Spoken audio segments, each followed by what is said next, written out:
Évangile de Jésus-Christ selon saint Marc. Gloire à toi, Seigneur.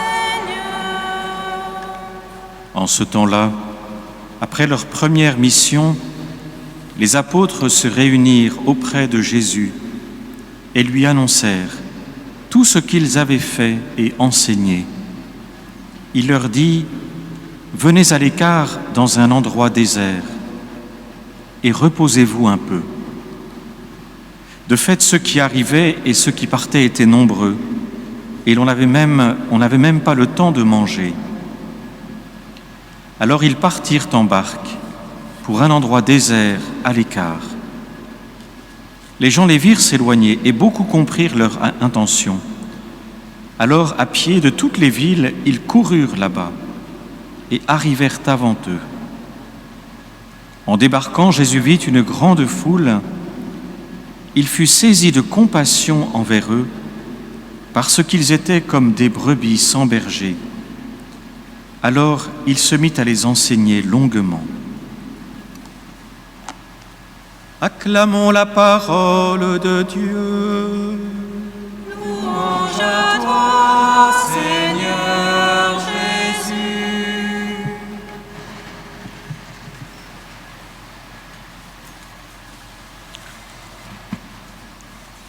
La parole de Dieu aujourd'hui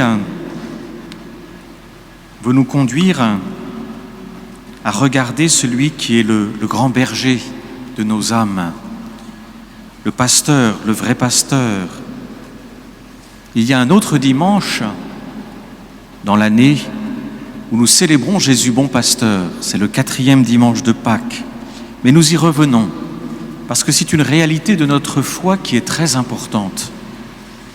Tout d'abord, le premier texte que nous avons de Jérémie nous rappelle qu'il peut y avoir des pasteurs qui sont mandatés par le Christ, mais qui, au lieu de servir les brebis, en profitent. Et finalement, donc, des pasteurs qui, au lieu de penser les brebis malades, d'aller chercher la brebis égarée, ne pensent qu'à eux-mêmes, à leurs besoins égoïstes, et se servent finalement des fidèles pour leur propre gloire humaine, pour leurs propres besoins. Et dans le texte que nous avons aujourd'hui de Jérémie, nous ne sommes pas d'abord invités à méditer sur ces pasteurs qui sont mauvais, même s'ils nous sont donnés.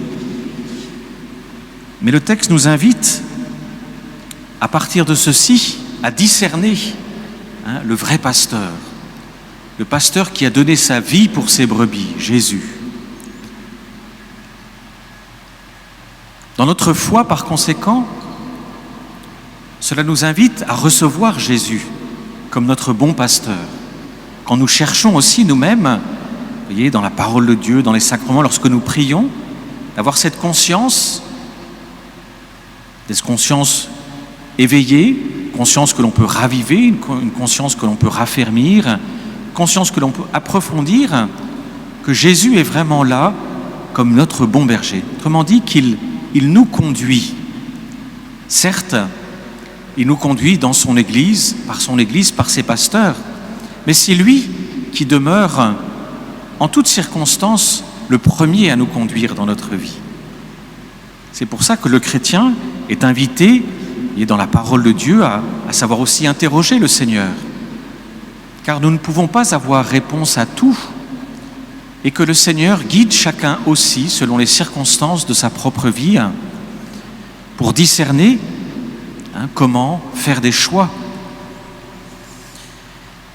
Et donc discerner plutôt Jésus comme bon pasteur, c'est une prise de conscience, bien sûr, que nous avons déjà faite, que nous savons, c'est un des mystères de notre foi, mais un des mystères de notre foi que nous sommes invités à incarner de plus en plus profondément par une relation avec Jésus vivante dans la foi, une relation personnelle, où nous le recevons comme celui qui est capable, par conséquent, de nous guider, de nous nourrir, de nous alimenter, de nous aider au discernement. Ce qui ne veut pas dire qu'on a des réponses faciles quand on interroge la parole de Dieu, ce qui ne veut pas dire que les choses sont simples, elles ne le sont ni pour vous ni pour moi. Et bien souvent, dans nos choix, nous tâtonnons, nous réfléchissons, et nous tâtonnons. Parfois, on peut même avoir des choix qui soient angoissants.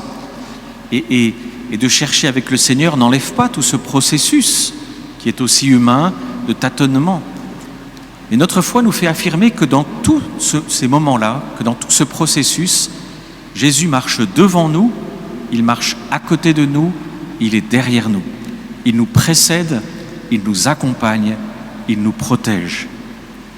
Et ça, c'est très important, d'entrer dans cette foi qui, comme tout mystère de foi, nous met devant quelque chose aussi qui est plus grand que nous, qui nous transcende, mais où nous affirmons que Jésus ressuscité est sans cesse à nos côtés.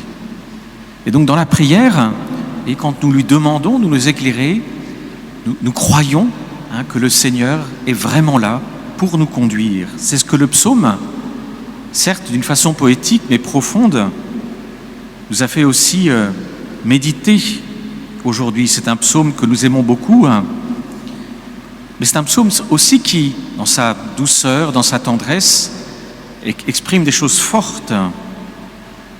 Si je traverse les ravins de la mort, je ne crains aucun mal.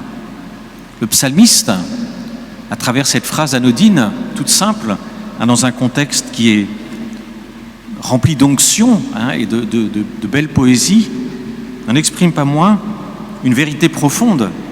Il y a des moments où nous traversons le ravin de la mort, c'est-à-dire nous traversons des moments qui sont extrêmement difficiles, pénibles, mais dans cette traversée, je ne crains aucun mal. C'est l'attitude de foi. Seigneur, je crois, malgré les circonstances, malgré ce que je traverse, malgré les choix que je dois faire, que tu es là, que tu es vraiment avec moi. Et je te choisis comme bon pasteur, je m'appuie sur toi. C'est bien le rôle des sacrements. Lorsque l'on vient à la messe dominicale ou en semaine, on vient s'appuyer sur le Christ. On vient par la prière à nous enraciner dans sa présence. Sûr que, même si nous ne savons pas toujours, à l'issue d'une messe, bien sûr, encore ce que nous voulons faire, que le Seigneur est vraiment là. Ou bien quand nous traversons des circonstances pour lesquelles nous avons le discernement, nous savons ce qu'il faut faire, mais qui sont difficiles à traverser, nous savons que le Seigneur est là, qu'il ne peut pas nous faillir. Et la prière que nous vivons ensemble, comme sous forme de célébration le dimanche, c'est vraiment cela. C'est s'enraciner dans le cœur du Christ. Ce sont ces moments de cœur à cœur, de silence dans lequel nous plongeons nous-mêmes nos intentions, nos choix, notre cheminement, nos circonstances dans le cœur du Christ pour nous unir à lui et pour lui demander cette grâce d'être fortifié de l'intérieur.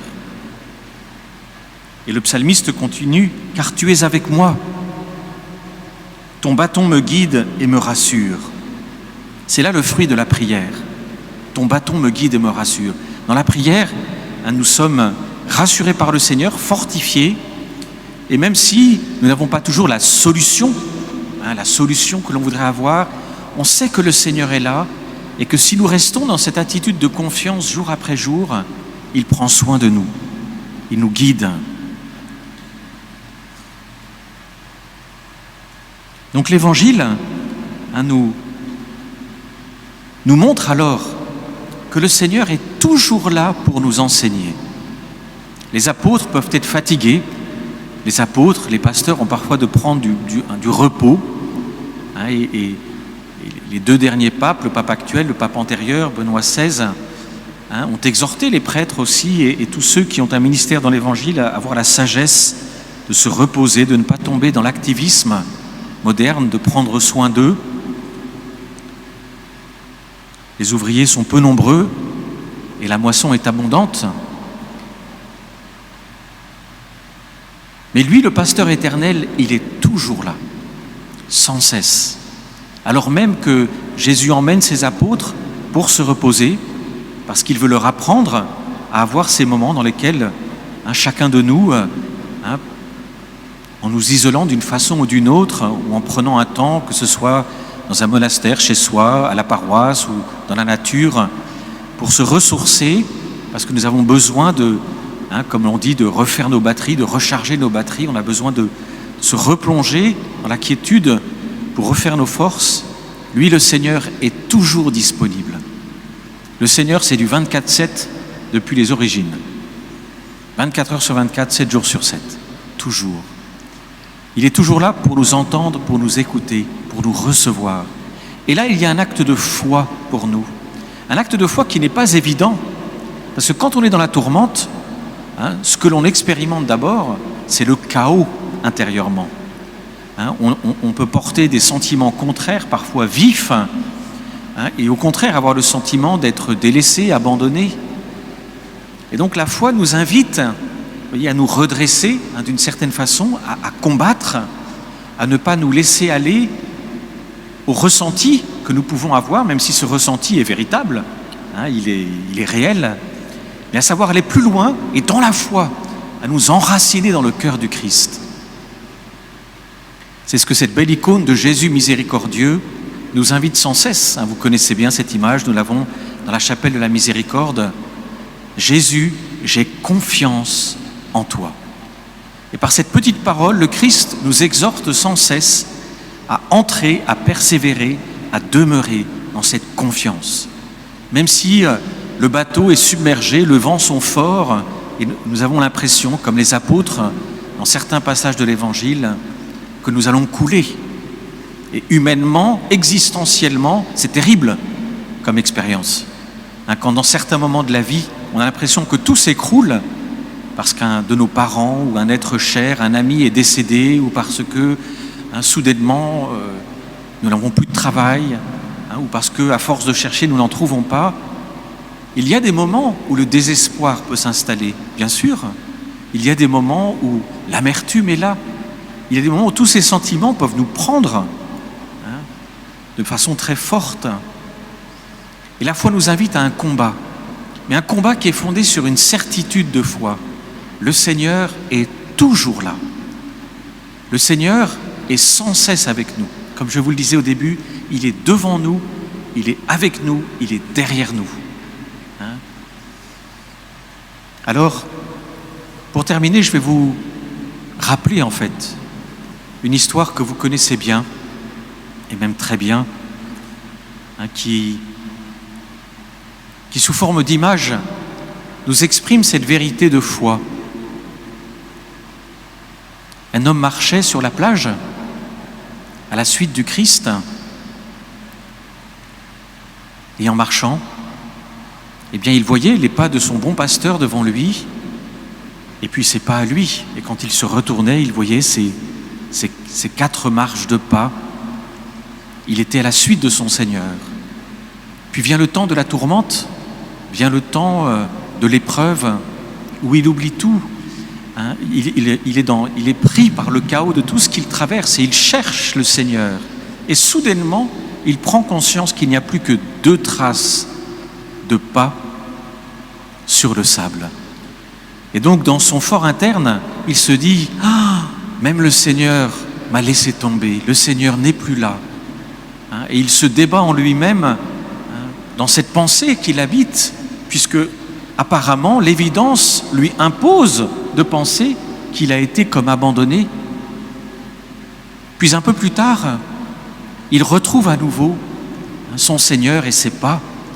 Et alors il lui demande « Mais Seigneur, où étais-tu lorsque dans le moment de l'épreuve, j'avais le plus besoin de toi ?»